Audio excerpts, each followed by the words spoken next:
Party में हम एक कदम और आगे बढ़ेंगे। देखिए, संविधान की इस विकास यात्रा में हमने आपको लोकपाल और लोकायुक्त के विषय में बहुत गहराई से पढ़ाया। उसमें हमने बार बार सेंट्रल विजिलेंस कमीशन का जिक्र सुना। आज हम उसके बारे में पढ़ेंगे। एक सिंगल लेक्चर में ही हम इसे वाइंड अप कर देंगे। देखिए, 1960s का ये दौर था जिस समय में इन बातों को लेकर के चर्चाएं हुई कि एग्जीक्यूटिव की जो साख है, जो उसकी इमेज है, वो धीरे धीरे डिग्रेड हो रही है क्योंकि करप्शन बहुत रैम्पेंट था। आपने देखा इसी समय में लोकपाल भी आया। पहला बिल लोकपाल के लिए इसी समय में पेश किया गया, चौथी लोकसभा के तहत। लेकिन क्योंकि लोकसभा में पास हो जाने के बाद भी राज्यसभा में वो पेंडिंग रहा, उसके पहले लोकसभा डिज़ोल्व हो गई तो बिल लैप्स कर गया। इस तरह से बिल आता रहा, 8 बार लैप्स हुआ, 9वीं बार में वो बिल पास हुआ और कानून बन के आपके सामने 2013 में आया। इसी तरह से 1960 के इस दौर में और भी संस्थाएं आईं, जैसे कि 1963 में central board of investigation (CBI) का गठन हुआ। इसी समय में सेंट्रल विजिलेंस कमीशन का भी गठन होगा। इशू यहाँ पर आ जाता है कि जब पावर बहुत सारे फंक्शनरीज़ में शेयर हो जाती है तो करप्शन के चांसेस बढ़ते हैं, क्योंकि डेमोक्रेसीज इंस्टॉल हुई सेकेंड वर्ल्ड वार के ख़त्म होने पर तकरीबन सभी उन मुल्कों में जिन मुल्कों से ब्रिटेन ने रिट्रीट किया। डेमोक्रेसी के आने का एक जो नेगेटिव इम्पैक्ट वो ये दिखा कि पावर एक पर्सन से निकल करके बहुत सारे डिफरेंट मिनिस्ट्रीज़ में डिस्ट्रीब्यूट हुई, तो पावर का डिसेंट्रलाइजेशन हुआ एक लेवल पे। यकीनन ही power majority of the country में सेंट्रल गवर्नमेंट तक सीमित रही। भारत में भी हमने एक यूनिटरी बायस्ड कैरेक्टर देखा कॉन्स्टिट्यूशन का, लेकिन सेंट्रल गवर्नमेंट के लेवल पर एटलीस्ट वो पावर डिसेंट्रलाइज्ड रही। जहाँ एक तरफ प्राइम मिनिस्टर के पास शक्तियाँ हैं, वहीं और मंत्रियों के पास भी शक्तियाँ हैं कि वो अपने मंत्रालय से जुड़े हुए काम कर सकें। फिर वह पावर फर्दर और डिस्ट्रीब्यूट हुई, जैसे मिनिस्ट्रीज़ के अंदर कई तरह के फर्दर डिपार्टमेंट्स, उन डिपार्टमेंट्स को होल्ड करते हुए कई तरह के सेक्रेटरीज़। उसके बाद वह एडमिनिस्ट्रेशन की इस हायरार्की में डिस्ट्रीब्यूट होती चली गई। तो पावर का डिस्ट्रीब्यूशन एक रीज़न बना कि जब इतने सारे लोगों के हाथ में पावर होगी तो पावर का मिसयूज़ होना भी बनता है। फिर उसे ट्रेस करना डिफ़िकल्ट है कि किस लेवल पर किस पर्सन ने करप्ट प्रैक्टिस की है, तो ये एक इम्पॉर्टेंट प्रॉब्लम फेस करनी पड़ी। इसकी वजह से होने ये लगा कि एडमिनिस्ट्रेशन यानी कि एग्जीक्यूटिव जो डिलीवर करना चाहती थी वो हो नहीं रहा था। यही कारण था कि जुडिशरी को बार बार इंटरवेंशंस करनी पड़ रही थी। एग्जीक्यूटिव की इमेज डिग्रेड हुई है, ये एक रीज़न है कि जुडिशरी ने मेजॉरिटी ऑफ द वो काम कर दिए जो एग्जीक्यूटिव के करने बनते थे। लोगों के सामने एग्जीक्यूटिव की इमेज को वापस से रीइंस्टेट करना एक चैलेंज था। उस समय की गवर्नमेंट के सामने ये चैलेंज था कि सरकारें जो काम कर रही हैं वो लेजिटिमेटली वर्क कर रही हैं। ऐसे में लोगों का कॉन्फिडेंस उन पर बिल्ड हो, ये ज़रूरी है। लोगों का कॉन्फिडेंस कैसे बिल्डअप किया जाए? जब आप कर रहे जो भी काम कर रहे हैं, जब आप उन्हें डिफरेंट विजिलेंस या different type of scrutiny agencies के अधीन लाने के लिए रेडी हो जाते हैं, लोगों में आपकी क्रेडिबिलिटी बढ़ती है। यहीं से विजिलेंस का महत्व उभर करके आता है। विजिलेंस क्या है? सतर्कता। तो सेंट्रल विजिलेंस कमीशन का मतलब केंद्रीय सतर्कता आयोग। आप और ज़्यादा सतर्क रहें, यानी कि सेंट्रल गवर्नमेंट के लेवल पर जो भी पॉलिसीज़ हो रही हैं, उन पॉलिसीज़ के तहत मिनिस्टर्स, उनके तहत डिपार्टमेंटल सेक्रेटरीज़ जो भी ट्रांजैक्शंस कर रहे हैं, वो ट्रांजैक्शंस क्या फेयर मैनर में कंडक्ट हो रही हैं? उन ट्रांजैक्शन से कोई अनड्यू बेनिफिट तो नहीं लिया जा रहा है? किसी तरह का कोई फाइनेंशियल बेनिफिट या फिर कहीं पर कोई वेस्टेजेस जो हो रही हैं जो रोकी जा सकती थी, या कहीं पर जो बेनिफिशियरी है उसको बेनिफिट सही मायने में ना पहुंचाना। कई तरह के आयाम हो जाते हैं फंक्शनिंग के। सबसे महत्वपूर्ण ये है कि आपको एफिशिएंटली वर्क करना है। एडमिनिस्ट्रेशन एफिशिएंटली वर्किंग होनी चाहिए। एफिशिएंटली वर्किंग का मतलब ये है कि ओवरऑल जो इंडिविजुअल्स काम कर रहे हैं उनकी एफिशिएंसी के साथ साथ पूरी ऑर्गेनाइजेशन की एफिशिएंसी भी बढ़े। यानी कि जो भी आप कटौती कर सकते हैं खर्चों में वो की जाए। पॉलिसी में जहाँ जहाँ पर भी पैसा बचाया जा सकता है वो बचाया जाए। वेस्टेज को कम किया जाए, लीकेजेस को रोका जाए। जिस बेनिफिशियरी के लिए जितना तय किया है उतना पैसा उस तक पहुँचे, ताकि राजीव गांधी को बाद में जा कर के ये बयान ना देने पड़ते कि यहाँ से 100 रुपये जाता है और 15 रुपये आगे पहुँचता है, 85 रुपये रास्ते में ख़त्म हो जाता है। और बेनिफिशरी तक अंत तक 1 रुपया पहुँचता है। ये इसलिए हुआ क्योंकि करप्शन बहुत रैम्पेंट थी। किसी भी कंट्री की डेवलपमेंट को ये नुकसान पहुंचाती हैं, और ये एक बड़ा कारण रहा कि हमने उस समय के दौरान 3.5% के अराउंड एक Hindu rate of growth of GDP maintain किया, जबकि गवर्नमेंट की इंटरवेंशंस काफ़ी थी।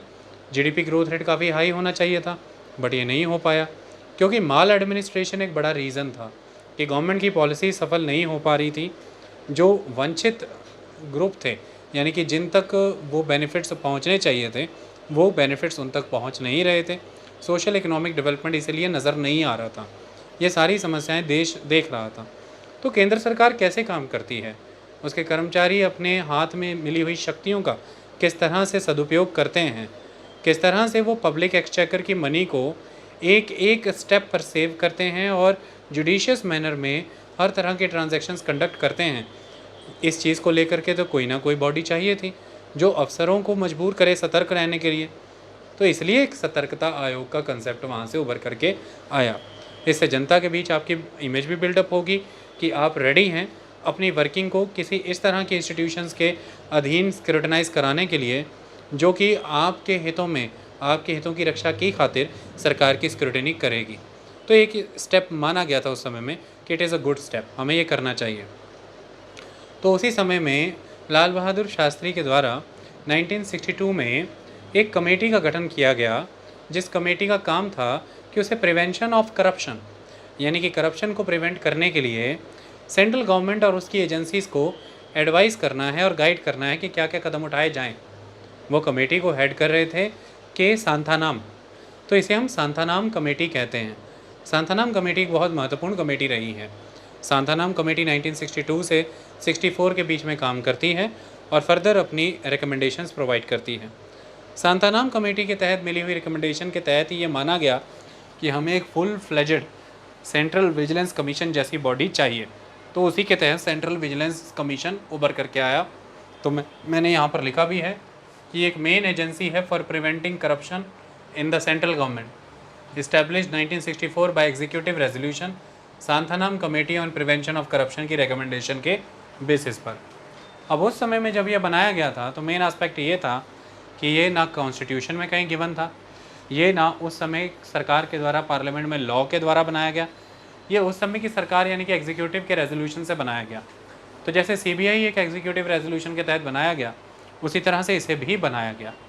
तो ये एग्जीक्यूटिव रेजोल्यूशन से होने की वजह से नॉन स्टैट्यूटरी रहा और ये नॉन कॉन्स्टिट्यूशनल रहा। तो ये एक non constitutional non statutory body की तरह एग्जिस्ट करता रहा। लेकिन समय के साथ ये मांगें उठती रहीं कि इसे वैधानिक दर्जा मिलना चाहिए। समय आगे बढ़ा, 1998 में ऑर्डिनेंस पास करके इसे स्टैट्यूटरी दर्जा दिया गया, लेकिन उसी साल जब वो बिल संसद में पेश हुआ तो वो पास नहीं हो पाया। 1999 में फिर से इसको स्टैट्यूटरी दर्जा दिलाने के लिए बिल पेश किया गया और उस समय में आपको पता होना चाहिए कि बीजेपी की सरकार चल रही थी। फाइनली 2003 में कानून पूरी तरह से पास होकर के राष्ट्रपति का असेंट प्राप्त करके एक एक्ट की फॉर्म में इस्टेब्लिश हुआ। तो विजिलेंस कमीशन जो उस समय में एक नॉन स्टैट्यूटरी बॉडी की तरह एग्जिस्टेंस में आया, वो सन 2000 में स्टैट्यूटरी बॉडी बना। तो आज की डेट में विजिलेंस कमीशन स्टैट्यूटरी बॉडी है, ये एक सेंट्रल विजिलेंस कमीशन के नाम से जाना जाता है। शुरुआती तौर में जब इसका गठन हुआ था तो इसमें एक सेंट्रल विजिलेंस कमिश्नर हुआ करते थे, तो ये एक सिंगल मेंबर बॉडी हुआ करती थी। 2003 में जब ये कानून के रूप में स्थापित हो गया स्टैट्यूटरी फॉर्म में, तो ये एक मल्टी मेंबर बॉडी हो गया और ये सेंट्रल विजिलेंस कमीशन आज की डेट में एक चेयरपर्सन होल्ड करता है, that is the central vigilance commissioner, और 2 अदर मेंबर्स होते हैं जो कि है विजिलेंस कमिश्नर। तो एक सेंट्रल विजिलेंस कमिश्नर होते हैं इसमें, it is a multi member body, एक सेंट्रल विजिलेंस कमिश्नर होते हैं और 2 विजिलेंस कमिश्नर होते हैं। तो 3 सदस्यों से मिलकर के चलती हैं। आज की डेट में कुल स्टाफ संख्या अगर समझना चाहेंगे तो 257 के अराउंड मिलेगी।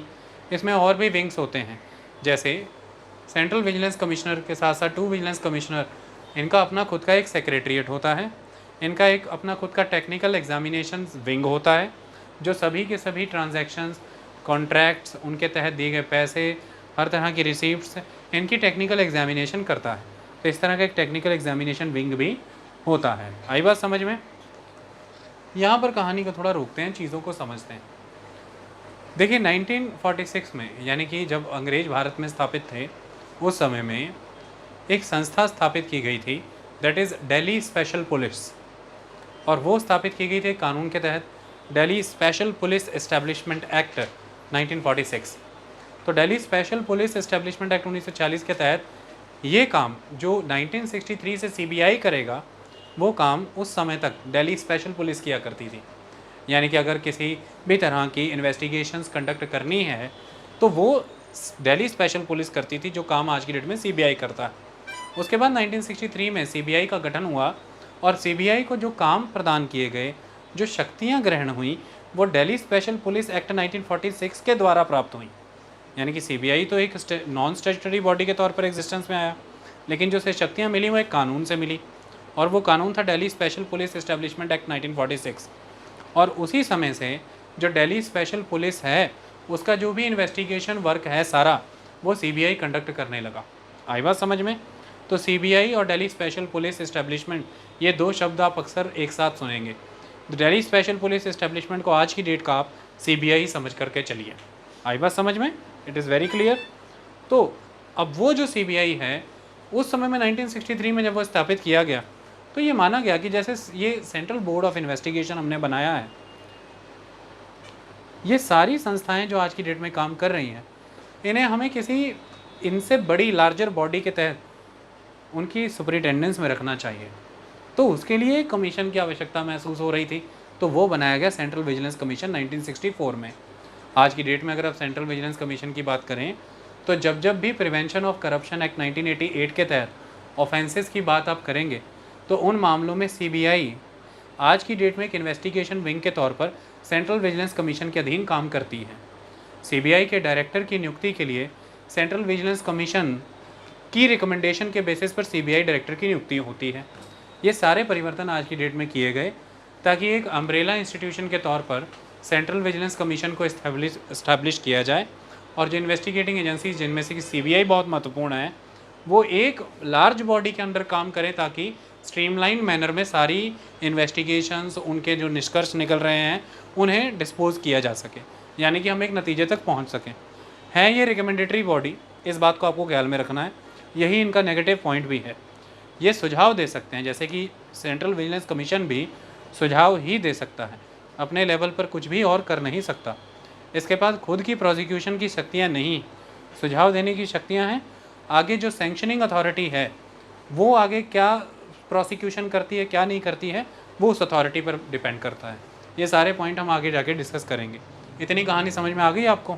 ओके, इसमें कोई डाउट? देखिए, इनकी नियुक्ति कैसे होती है। ये राष्ट्रपति के द्वारा नियुक्त किए जाते हैं, with central vigilance commissioner and vigilance commissioner.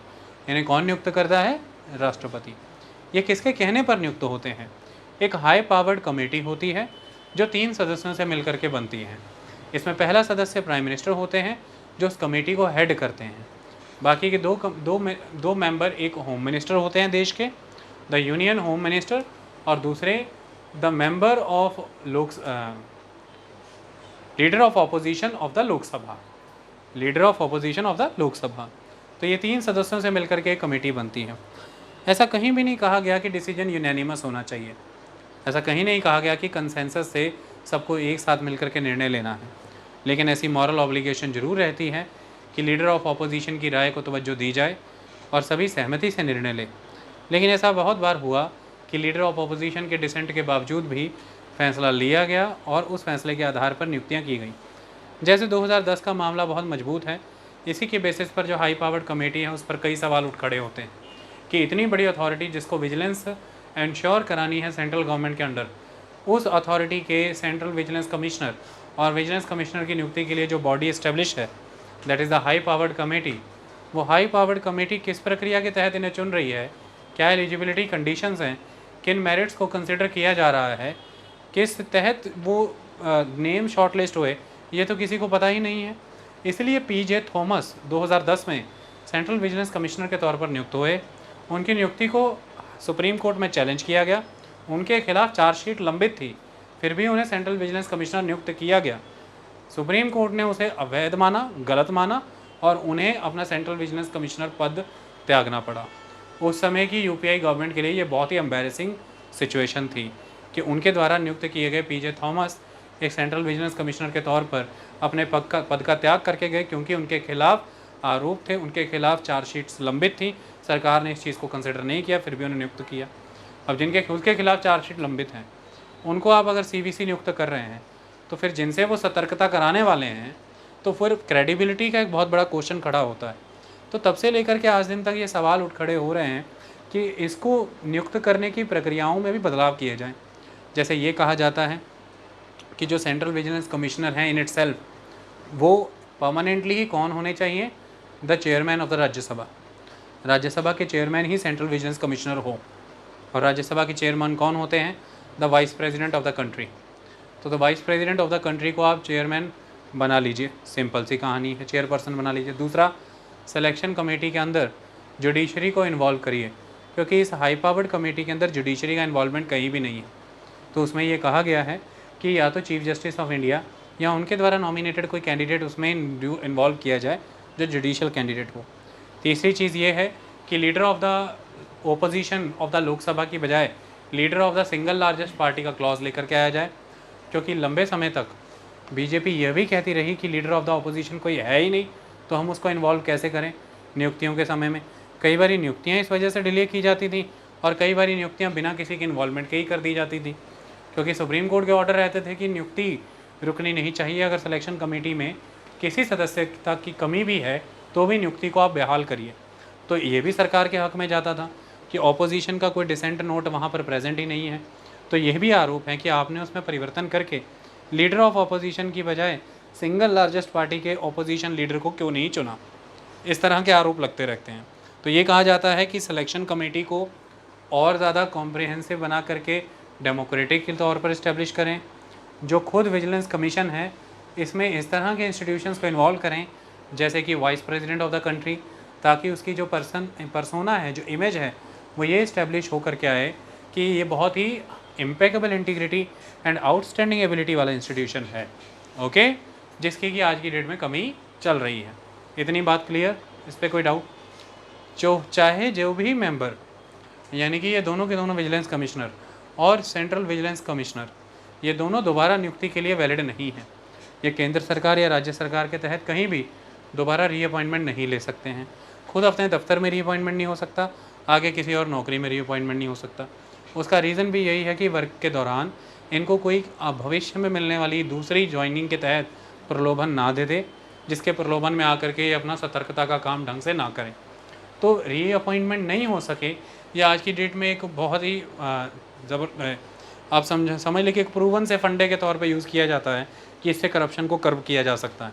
क्योंकि जब उन्हें पता है कि हमारा किसी तरह से भी रीअपॉइंटमेंट नहीं हो सकता, अगर ऐसा कुछ हो भी गया तो उसे चैलेंज कर दिया जाएगा और हमें उस पद से हटा दिया जाएगा, तो फिर वो किसी तरह का क्विड प्रो को बेनिफिट नहीं कंडक्ट करेंगे ड्यूरिंग द सर्विसेज। इतनी बात समझ में आई? यहाँ पर कोई संशय किसी को, यहाँ तक का कोई डाउट? आज की डेट में ये स्टैट्यूटरी बॉडी है या नॉन स्टैट्यूटरी? स्टैट्यूटरी। ये कब बनी स्टैट्यूटरी? 2003 में। इसका प्रॉपर कानून है सेंट्रल विजिलेंस कमीशन एक्ट। आई बात समझ में? कोई डाउट? आगे बढ़ें। अब आती है कहानी कि इन्हें निकाला कैसे जा सकता है, रिमूवल कैसे हो सकता है। सबसे पहले तो निकालने का काम कौन करेंगे? प्रेसिडेंट। इन्हें रिमूव प्रेसिडेंट करेंगे। निकालने की अलग अलग परिस्थितियाँ हैं। पहली तो ये वाली condition A, B, C, D, E, इनमें प्रेसिडेंट अलग बिहेव कर रहे हैं। फिर हैं अदर कंडीशंस जैसे कि प्रूव्ड मिसबिहेवियर और इनकैपेसिटी, इनमें प्रेसिडेंट अलग बिहेव करेंगे। इसको समझते हैं। जब प्रेसिडेंट ही रिमूव कर देंगे, उन्हें सुप्रीम कोर्ट को इन्वॉल्व करने की आवश्यकता नहीं, प्रेसिडेंट के द्वारा ही रिमूव कर दिए जाएंगे। प्रेसिडेंट का मतलब यहाँ पर सेंट्रल काउंसिल ऑफ मिनिस्टर। जब सेंट्रल गवर्नमेंट को ऐसा लगता है, यानी कि सेंट्रल काउंसिल ऑफ मिनिस्टर को, if he is adjudged and insolvent, जब वो घोषित दिवालिया हो चुके हों। क्लियर? यानी कि जो पहले भी हमने पढ़े हैं वहाँ पर भी यही कंडीशंस हुआ करती थी। हमने यूपीएससी वगैरह पढ़ा है ना, हमने ये कंडीशंस पढ़ी है ना। If he is adjudged and insolvent, अगर वो घोषित दिवालिया हैं तो वो चले जाएंगे। बैंकरप्ट हैं, दिवालिया हैं, तो उनको निकाल दिया जाएगा। If he has been convicted of an offence which in the opinion of the central government involve moral turpitude, इन्होंने ऐसा किसी भी ऑफेंस में कन्विक्टेड हैं जो कि केंद्र सरकार की नज़रों में इनकी नैतिकता की इन पर बहुत बड़ा घात लगाता है, जिससे इनकी नैतिकता क्षीण हो चुकी है ऐसा नज़र आता है, तो इन्हें निकाल दिया जाएगा। If he engages in any paid employment outside the duty of his office, obvious ही बात है, अपने दफ्तर या अपने अधिकार क्षेत्र से बाहर किसी भी तरह की कोई पेड ड्यूटी अगर ये करते हैं, कोई पेड एम्प्लॉयमेंट करते हैं, तो ऐसा तो अलाउड हो ही नहीं सकता, फिर तो इन्हें निकाल दिया जाएगा। ये तो 36 जगह पे दिहाड़ियाँ लगाने लग जाएंगे जा जा करके, कई दफ्तरों में सतर्कता करने लगेंगे। If he is in the opinion of the president unfit to continue in office by reason of infirmity of mind और बॉडी, जब ऐसा लगे कि इनका दिमाग क्षीण पड़ चुका है या शरीर क्षीण पड़ चुका है, काम करने के योग्य नहीं है दिमाग या शरीर के तौर पर, राष्ट्रपति की सलाह में अगर ऐसा लगता है तो इन्हें प्रेसिडेंट रिमूव कर सकते हैं। If he has acquired such financial और other interest as is likely to affect prejudicially his official function, इनको ऑफिशियल फंक्शन सतर्कता के दिए गए हैं, लेकिन इनके कई तरह की कंपनीज़, कई तरह के कॉन्ट्रैक्ट, कई तरह के क्षेत्रों में इन्वेस्टमेंट्स थी, कई तरह के फाइनेंशियल इंटरेस्ट इनके चल रहे हैं, जबकि ये उस समय में किसी तरह की पेड एम्प्लॉयमेंट में नहीं है, उसके पहले हो सकता है इनकी कई तरह की इन्वेस्टमेंट्स हों, कई तरह के उनके काम धंधे हों, तो डिफरेंट टाइप की फाइनेंशियल और अदर इंटरेस्ट हैं जो प्रेजुडिशली इनके ऑफिशियल फंक्शन, जो कि विजिलेंस का फंक्शन है, उसे हार्म कर सकता है। ये उन कॉरपोरेशंस, उन कंपनीज़ के प्रति उतने सख्त कदम नहीं उठाएंगे, उन मंत्रालयों में काम कर रहे सेक्रेटरीज़ के अधीन उनके उतने सख्त कदम नहीं उठाएंगे, ऐसा लग रहा है इनकी इन्वॉल्वमेंट से, तो भी इन्हें निकाला जा सकता है। आई बात समझ में? क्लियर?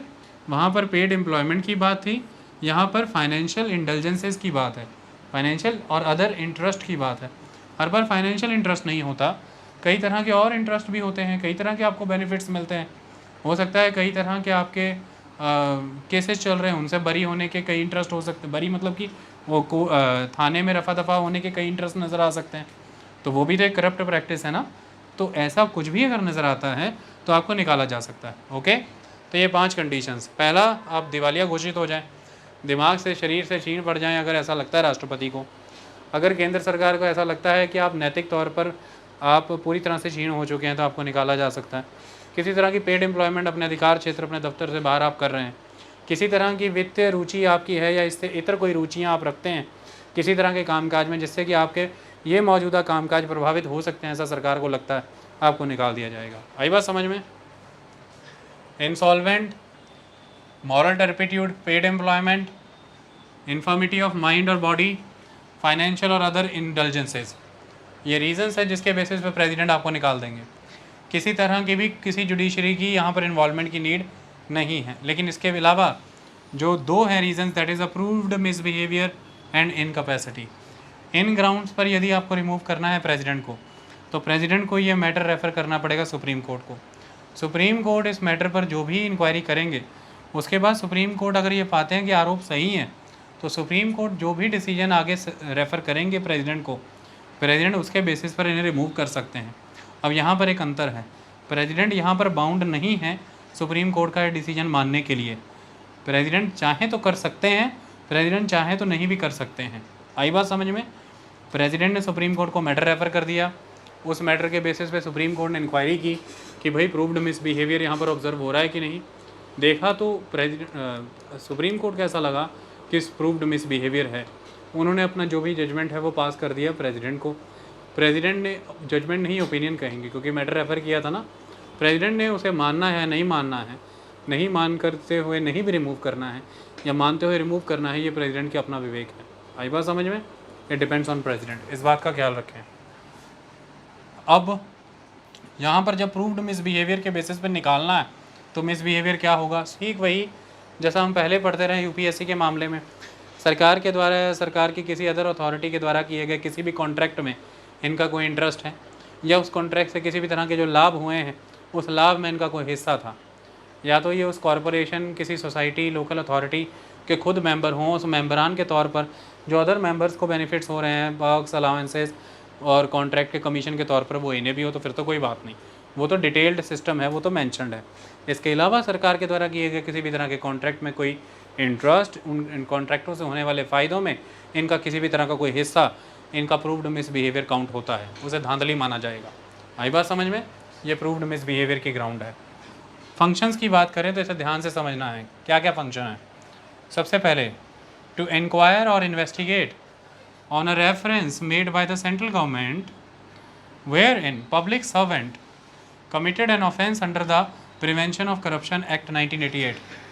मेन बात तो केंद्र सरकार से जुड़े कर्मचारियों की चल रही है ना, उन्हीं की बात कर रहे हैं ना हम, public servant particularly related to the central government. जब मैं यहाँ पर सेंट्रल गवर्नमेंट की बात करता हूँ तो आपसे एक ही सवाल पूछता हूँ कि सेंट्रल विजिलेंस कमिश्नर का जो जुरिस्डिक्शन है वो कितना का है। तो सिंपली आप ये कहिए कि जो सेंट्रल एग्जीक्यूटिव है उसका जो जुरिस्डिक्शन है, सेंट्रल विजिलेंस कमीशन का जुरिस्डिक्शन को टर्मिनस है, यानी कि जहाँ तक सेंट्रल एग्जीक्यूटिव जाती है, जहाँ तक उसका फैलाव है, वहीं तक सेंट्रल विजिलेंस कमीशन का फिर जुरिस्डिक्शन भी जाता है।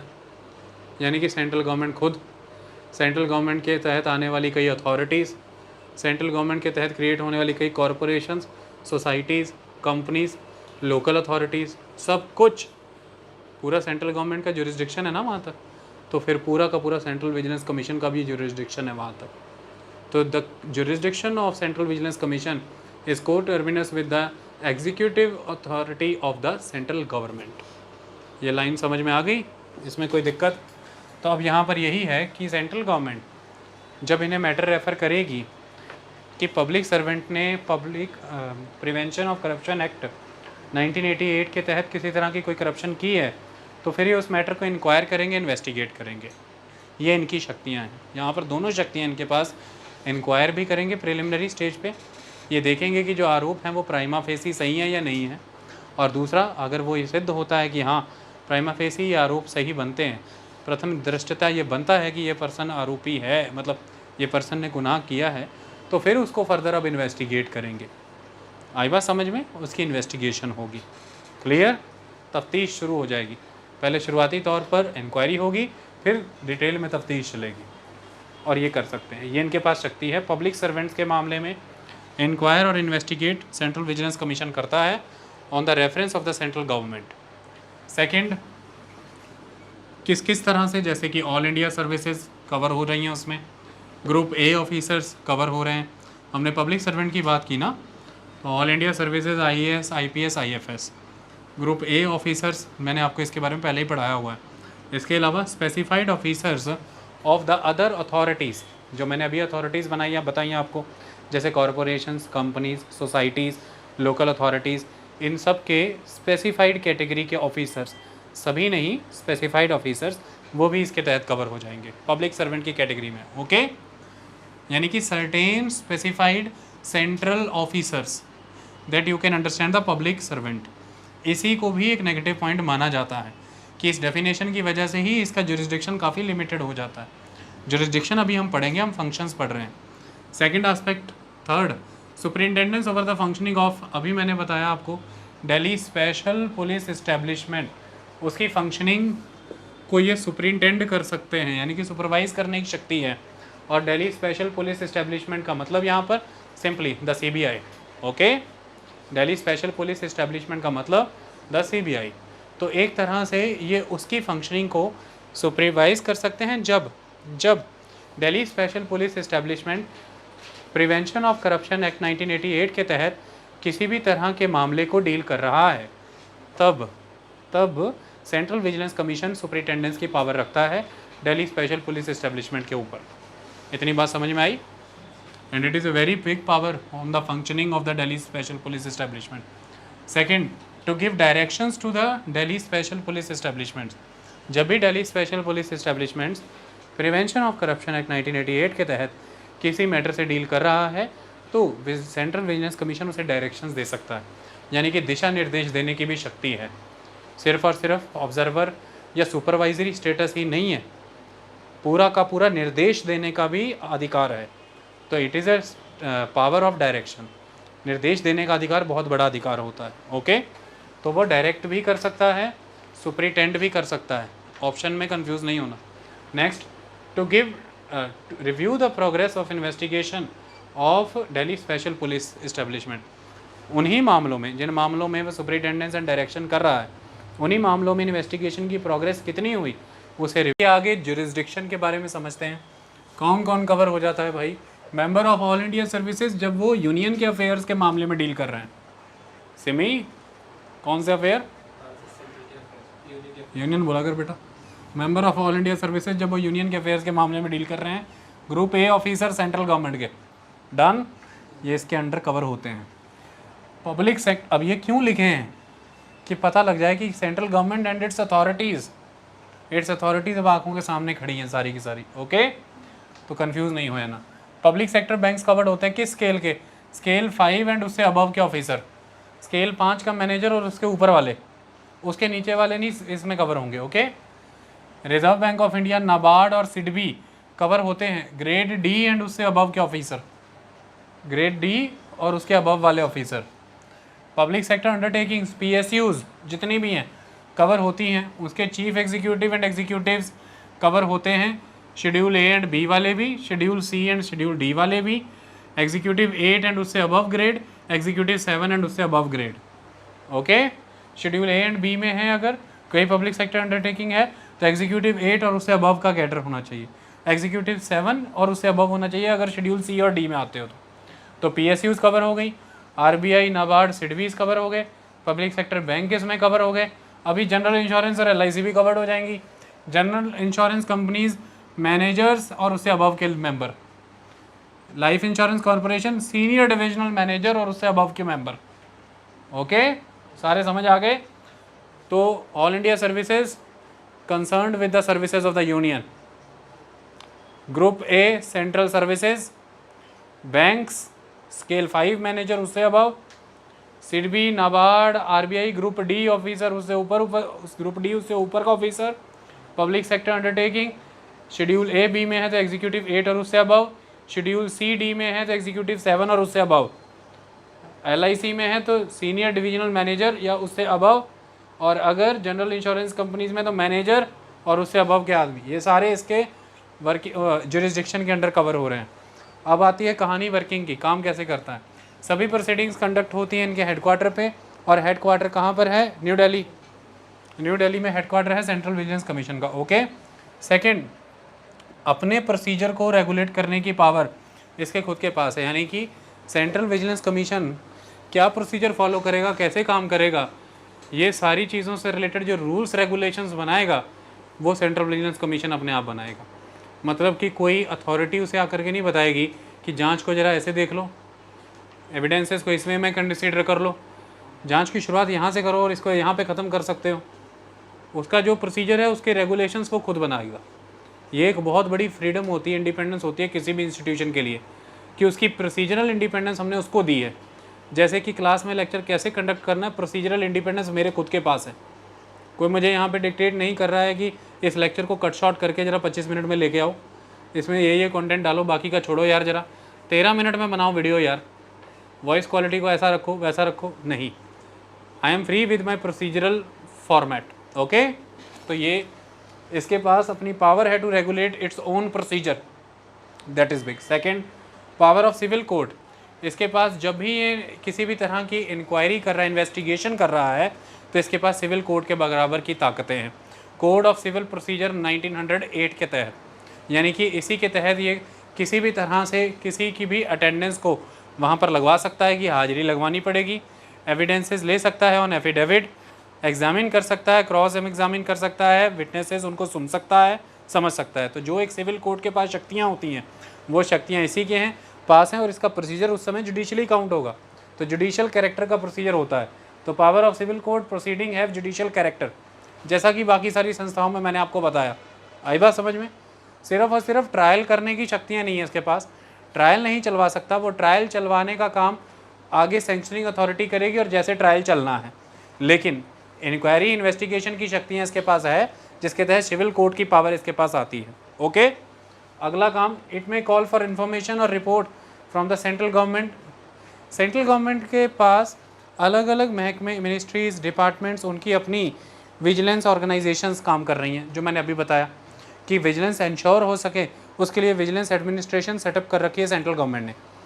उसके ऊपर सुपरिटेंडेंस की पावर थी, मैंने आपको पढ़ाया था सेंट्रल विजिलेंस कमीशन की। अब सेंट्रल विजिलेंस कमीशन अपनी वो पावर ऑफ सुपरिटेंडेंस कैसे एग्जीक्यूट कर सकेगा, मैंने पढ़ाया कि सेंट्रल विजिलेंस ऑफिसर्स के वाया रेगुलरली रिपोर्ट्स कोऑर्डिनेट होती हैं, तो इसके पास शक्तियां हैं ये यानी कि ये सेंट्रल गवर्नमेंट की डिस्क्रिशन नहीं है कि सेंट्रल गवर्नमेंट चाहे तो इसे रिपोर्ट और इन्फॉर्मेशन दे दे, ना चाहे तो डिनाई कर दे।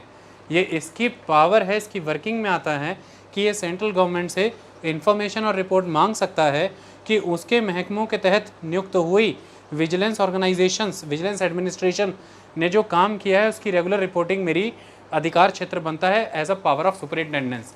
आई एम अ सुपरिटेंडेंट, वो मेरी एडमिनिस्ट्रेशन के अधीन आते हैं, तो मुझे उस रिपोर्ट और इन्फॉर्मेशन को प्रस्तुत करवाया जाए। आई बात समझ में? So it may call for information और report from the central government for the purpose of general supervision over the vigilance administrations of the central government. Okay, इसके पास पावर ऑफ सुपरविजन है ना, सुपरिटेंडेंस की पावर है ना। वो कैसे एग्जीक्यूट होगी? जब ये इन्फॉर्मेशन और रिपोर्ट मंगवा पाएगा। नहीं मंगवा पाता तो ये ताकत ही ना होती। ये सेंट्रल गवर्नमेंट का एडवाइस करता है, यानी कि ये जिसमें किसी इन्वेस्टिगेशन एजेंसीज का इन्वेस्टिगेशन रेफ़र करता है, वो इन्वेस्टिगेशन एजेंसीज इन्वेस्टिगेशन कंडक्ट करती हैं। इन्वेस्टिगेशन करने के बाद जो भी फाइंडिंग्स होती हैं वो विजिलेंस कमीशन के पास वापस आती हैं। विजिलेंस कमीशन उसके बेसिस पर अपनी एडवाइस फॉर्म करता है। वो एडवाइस ये सेंट्रल गवर्नमेंट को टेंडर करता है या सेंट्रल गवर्नमेंट की अथॉरिटीज़ को। अब ये उनके ऊपर डिपेंड करता है कि वो इसकी एडवाइस के साथ कंप्लाई करते हुए आगे कदम उठाते हैं या नहीं। अगर सेंट्रल गवर्नमेंट या उसकी अथॉरिटीज़ इसकी एडवाइस को फॉलो ना करते हुए आगे कदम उठाती है, यानी कि जो उस समय में सेंट्रल विजिलेंस कमीशन ने एडवाइस दी थी कि इस ऑफिसर के खिलाफ ये फाइंडिंग्स मिली हैं और आपको ये कदम उठाने चाहिए, इसके अगेंस्ट प्रोसिक्यूशन सेंक्शन होना चाहिए, अगर ऐसा कुछ नहीं करते हैं, मान लीजिए आपने डिनाई कर दिया, तो फिर ये राइट बनता है सेंट्रल विजिलेंस कमीशन का कि उस गवर्नमेंट को और उस अथॉरिटी को रिटर्न में ये मेंशन करके लिख के देना पड़ेगा रिप्लाई में कि हमने आपके रिकमेंडेशन को माना नहीं है। तो ये सबमिशन कैसे दिया जाएगा? रिटर्न में। It will be the return submission. Okay, clear हुई इतनी कहानी? तो ये एक अपने आप में बहुत बड़ी बात है कि सरकार के द्वारा रिकमेंडेशन नहीं मानी गई, एडवाइस नहीं मानी गई सीवीसी की, तो सीवीसी को सरकार के द्वारा रिटर्न में लिख के दिया जाएगा कि हमने नहीं मानी, और रिटर्न में लिख के दिया गया तो it is in the record and it will become the part of the report. It will become the part of the report. और रिपोर्ट किधर जाएगी? मैंने आपको बताया एनुअली रिपोर्ट सबमिट होती है प्रेसिडेंट को, और प्रेसिडेंट वो रिपोर्ट को किसके सामने प्रेजेंट करते हैं? Both houses of the parliament को। और देश के सामने दूध का दूध और पानी का पानी आ गया उस रिपोर्ट के माध्यम से।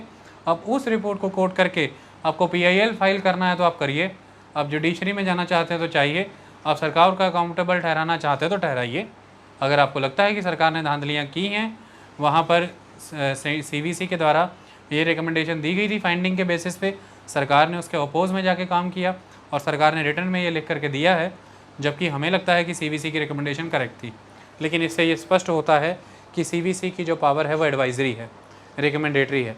CVC के द्वारा जो दी गई एडवाइस है वो मैंडेटरी नहीं होती, वो बाउंड नहीं होती गवर्नमेंट पे। ओके, इसके अलावा central government is required to consult the CVC in making rules and regulations governing the vigilance and disciplinary matter. यानी कि central services, all India services के तहत सिंपल सी कहानी ये है कि वो जो सेंट्रल विजिलेंस ऑफिसर हैं और उनके तहत आने वाले जो विजिलेंस ऑफिसर्स हैं, यानी कि सेंट्रल गवर्नमेंट के तहत डिफरेंट मिनिस्ट्रीज़ के अंडर जो डिपार्टमेंट्स हैं उनमें जो विजिलेंस एडमिनिस्ट्रेशन वर्क कर रही है, उन सब की नियुक्ति, ध्यान से देखें, उन सब की नियुक्ति विजिलेंस कमिश्नर की कंसल्टेशन के साथ होगी। ये पहली चीज़। दूसरी चीज़, उन सब के जो भी रूल्स एंड रेगुलेशंस बनेंगे जो डिसिप्लिनरी मैटर और विजिलेंस को गवर्न कर रहे हैं सेंट्रल सर्विसेज और ऑल इंडिया सर्विसेज के, वो सारे रूल एंड रेगुलेशंस CVC की कंसल्टेशन के साथ ही बनाने हैं सरकार को।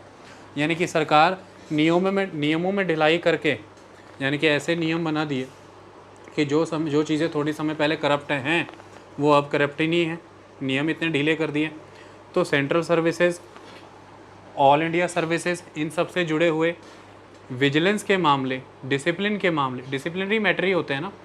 देखो एक बात एक बात ध्यान से सुनो, जब भी कोई ऑफिसर करप्ट प्रैक्टिसेस करता है, कोई पब्लिक सर्वेंट, उसके खिलाफ दो तरह की कार्रवाई होती हैं।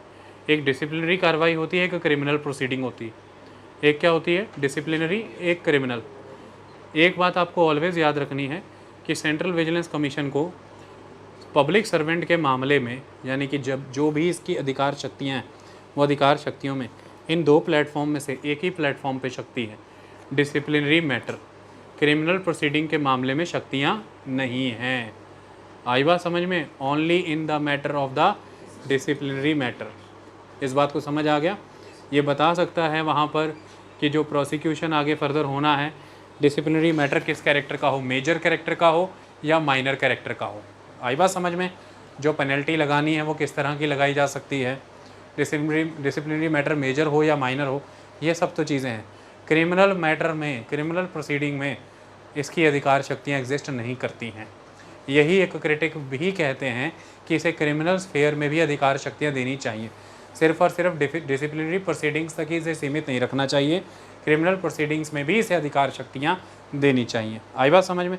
एक तो ये कहा जाता है कि रिकमेंडेटरी कैरेक्टर को हटाया जाए, जो रिकमेंडेशंस आती हैं वो मैंडेटरी कर दी जाए।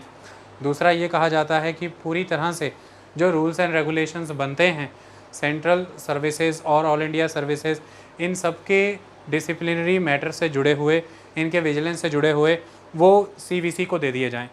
ज़रूरी नहीं है कि सरकार बनाएगी, इनसे कंसल्ट करेंगे, वो सीवीसी को ही दे दिया जाए। ये एक इम्पॉर्टेंट चीज़ है। तो इस तरह से जो मिनिस्ट्रीज़ के अंदर एडमिनिस्ट्रेशन है, उसके तहत जो विजिलेंस ऑफिसर्स हैं, उनकी एडमिनिस्ट्रेशन तो इनको दे दी गई। उनकी नियुक्तियों के मामले में भी इनकी रिकमेंडेशन, इनकी कंसल्टेशन महत्वपूर्ण कर दी गई। सीबीआई के डायरेक्टर की नियुक्ति के मामले में भी सीवीसी चेयरपर्सन की जो रिकमेंडेशन है वो इम्पॉर्टेंट कर दी गई कि कंसल्टेशन वहाँ पर मैंडेटरी है, उनकी रिकमेंडेशन से नियुक्ति होगी। ये सारी चीज़ें करके इम्प्रूव किया है सीबीआई को। और ये सारे परिवर्तन जो अभी मैं बता रहा हूँ, सीबीआई के डायरेक्टर की अपॉइंटमेंट, ये परिवर्तन लोकपाल कानून के आने से हुआ। जैसे ही लोकपाल एक्ट आया था, आपको मैं बता दूं, उस लोकपाल एक्ट आने के साथ ही automatically by default CVC act 2003 में भी अमेंडमेंट हो गया था, और उसी एक्ट के तहत अमेंडमेंट हुआ।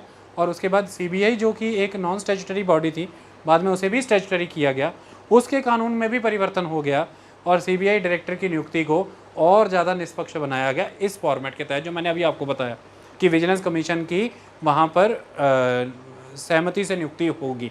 वो लोकपाल कानून के तहत ही किया, क्योंकि लोकपाल कानून के तहत एक बहुत महत्वपूर्ण शक्ति, और वो ये है कि सेंट्रल विजिलेंस कमीशन लोकपाल के लिए group A, group B, group C और group D central government officers को और ऑल इंडिया ऑफिसर्स को इन्वेस्टिगेट करेगा, इंक्वायर करेगा एंड इन्वेस्टिगेट करेगा।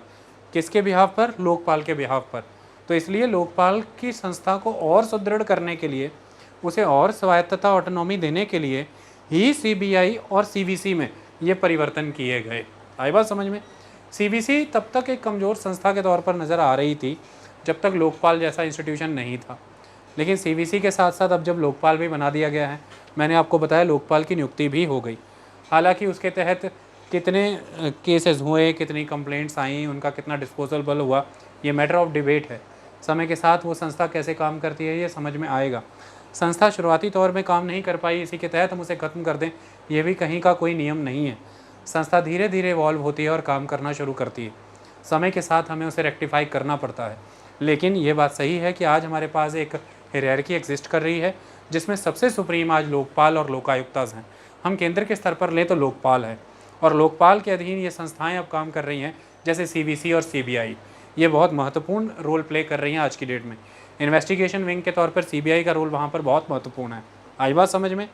और इन संस्थाओं को हमने इंडिपेंडेंट और ऑटोनॉमस कैरेक्टर जितना ज़्यादा दिया, उससे उतना ज़्यादा हमने लोकपाल को ऑटोनॉमस बनाया, उतना ज़्यादा लोकपाल को इंडिपेंडेंट बनाया, तो लोकपाल और ज़्यादा निष्पक्ष तरीके से काम कर सकता है। आई बात समझ में? तो ये बस एक तरीका है जिसके तहत हम ये कोशिश कर रहे हैं कि एग्जीक्यूटिव की जो वो डिग्रेडेड इमेज है वो रीइंस्टेट हो प्रॉपर, जो जनता का फेथ एग्जीक्यूटिव पे होना चाहिए वो हो, क्योंकि लोकतंत्र में जनता ने सरकार चुनी। वही सरकार पर यदि जनता का विश्वास रहेगा तो नियमों की पालना नहीं हो पाएगी। दूसरा, जनता अपना विकास भी उस सरकार से नहीं देख पाती, ये समस्या का कारण। और जुडिशरी का जो इंक्रोचमेंट है एग्जीक्यूटिव के ऊपर, उसका खुद का रीज़न एग्जीक्यूटिव भी बना करप्शन की वजह से। उस करप्शन को ख़त्म किया जाए, जुडिशरी की आने की नौबत ना हो, एग्जीक्यूटिव खुद को स्क्रूटिनी के अंदर लेकर के आए, इससे भी जुडिशियल इंटरवेंशंस ख़त्म होंगे, कम होंगे, जुडिशियल इंक्रोचमेंट्स कम होंगी, जिससे एग्जीक्यूटिव की साख बढ़ेगी। ये महत्वपूर्ण चीज़ है। इसकी स्वायत्तता का एक नमूना ये भी है, ये इंस्टीट्यूशन के इंडिपेंडेंट कैरेक्टर को ये भी चीज़ दर्शाती है कि जैसे मैंने बताया नियुक्ति राष्ट्रपति करते हैं, लेकिन एक चीज़ आपने नोटिस की कि राष्ट्रपति के प्लेजर पे डिपेंडेंट नहीं है। कोई अगर आपसे पूछ ले तो राष्ट्रपति के प्लेजर पे डिपेंडेंट नहीं है। कानून के तहत वो मैनर और वो प्रोसीजर बताया है जिसके तहत इन्हें रिमूव करना है, तो वो प्रॉपरली लॉ में मेंशन है। तो पहले हमने वो 5 कंडीशंस पढ़ी और उसके बाद मिसबिहेवियर और इनकैपेसिटी वाली कंडीशन जिसमें सुप्रीम कोर्ट की इंटरवेंशन इंपॉर्टेंट है। तो it is not on the pleasure of the president कि जब चाहे अपनी इच्छा से निकाल दें, सेटिस्फाई करनी पड़ेंगी उन्हें वो ग्राउंड्स और उसी मैनर में निकाल सकते हैं जो मैनर मेंशन है। इसके अलावा भी इन्हें शक्तियाँ हैं, शक्तियों के तहत जो भी इनके अलाउंसेस, सैलरीज और अदर सर्विस कंडीशन हैं CVC चेयरपर्सन की, वो equivalent to the UPSC chairman है। और जो भी विजिलेंस कमिश्नर्स हैं, अदर 2 विजिलेंस कमिश्नर्स, उनकी सैलरी, अलाउंसेस और वर्किंग कंडीशंस हैं, अदर सर्विस कंडीशंस हैं, वो इक्विवेलेंट टू हैं मेंबर ऑफ द UPSC। तो UPSC के चेयरमैन का के बराबर की सर्विस कंडीशंस का रुतबा है किनका? CVC चेयरपर्सन का। और UPSC मेंबर्स के बराबर की सर्विस कंडीशंस का रुतबा है अदर विजिलेंस कमिश्नर्स का। तो इस तरह से UPSC अपने आप में एक बहुत बड़ी स्वायत्त संस्था है। उसी तरह से स्वायत्त चरित्र से भी दिया गया है, वो बात अलग है, वो कॉन्स्टिट्यूशनल है और ये स्टैट्यूटरी फॉर्म में एग्जिस्ट कर रही है। इसमें से कोई भी चीज़ ना समझ आई हो तो आप बताएं। रिपोर्ट एनुअली सबमिट की जाती है। रिपोर्ट ही एक कोर आस्पेक्ट है जिसके बेसिस पर ये इंश्योर हो रहा है कि जनता तक सच पहुँचे। ये एक विजिलेंस बॉडी है जिसका काम कोई प्रोसिक्यूशन करना नहीं है। ये जिन मामलों में जुरिस्डिक्शन रखती है वो मैटर हैं जो डिसिप्लिनरी मैटर से कनेक्टेड है, क्रिमिनल प्रोसीडिंग्स से कनेक्टेड नहीं है। इसकी नियुक्ति को लेकर के हमेशा संशय बना रहा कि हाई पावर्ड कमेटी और ज़्यादा रिप्रेजेंटेटिव हो, उसमें और ज़्यादा मेंबर्स हों। और chief central vigilance commissioner by default ही एक तरह से vice president of the country होने चाहिए और किसी जुडिशियल मेंबर को इंडक्ट करें सिलेक्शन कमेटी के तौर पर, ताकि करप्ट पर्सन्स इसमें एंटर ना हो पाएँ। इतनी बात समझ में आई? जुड़े हुए प्रोसीजर से जुड़ा हुआ कोई डाउट, कोई कमी, कोई क्वेश्चन आ जाएगा, सब सॉल्व कर लोगे? Okay, done. चलिए।